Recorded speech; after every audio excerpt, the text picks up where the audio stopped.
사도신경으로 신앙 고백하시겠습니다.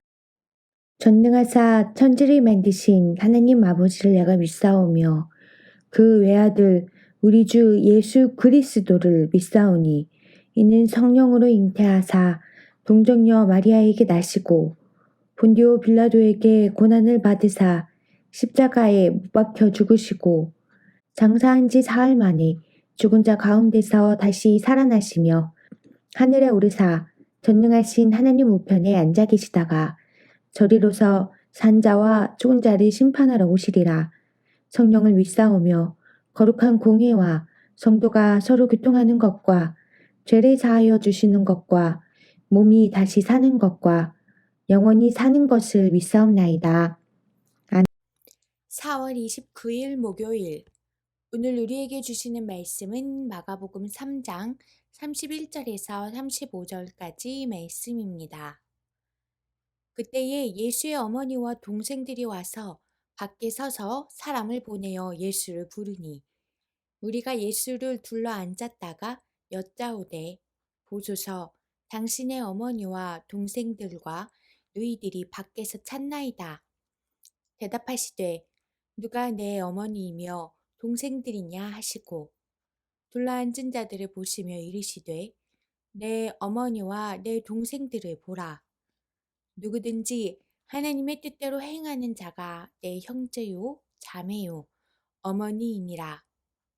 아멘.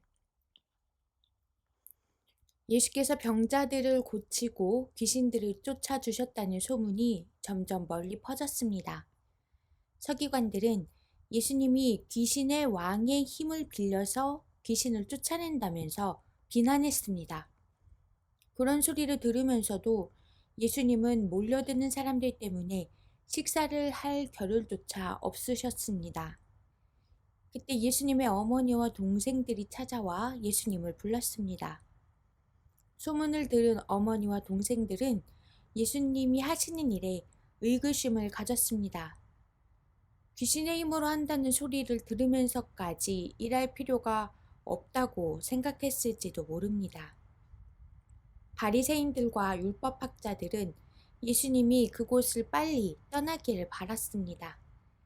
예수님을 따르는 이들이 점점 많아지고 예수께서 자기들의 행위를 책망하시니 위기의식을 갖게 된 것입니다. 그래서 보십시오. 예수님의 어머니와 동생들과 노이들이 바깥에서 예수님을 찾고 있습니다. 라는 이야기를 들었을 때 내심 반가웠을지도 모릅니다. 자꾸 일 만들지 말고 빨리 가족에게로 돌아가기를 바랐을 것입니다. 그러나 그들의 마음과 달리 예수님은 누가 내 어머니이며 동생들이냐 하며 질문을 하셨습니다. 그리고 둘러앉아 있는 사람들을 일일이 쳐다보며 말씀하셨습니다. 누구든지 하나님의 뜻대로 행하는 자가 내 형제요, 자매요, 어머니이니라. 예수님은 진정한 혈육이 육적인 관계가 아닌 하나님과 갖는 공동체적 관계에 기초함을 말씀하십니다. 즉, 진정한 혈육은 영적 관계라는 것입니다. 하나님은 영이십니다. 그분을 알고 따르는 사람은 그분과의 영적인 연합 속에 있습니다. 즉, 하나님과 영적인 연합에 있는 모든 이가 하나님의 자녀요, 예수님의 형제가 된다는 말씀입니다.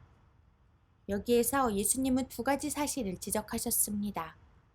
첫째로, 진정한 혈육은 제자, 곧 하나님의 진정한 동역자가 되는 것에 그 뿌리를 둡니다. 마태는 예수님이 일일이 둘러보신 사람들이 제자였다고 말합니다.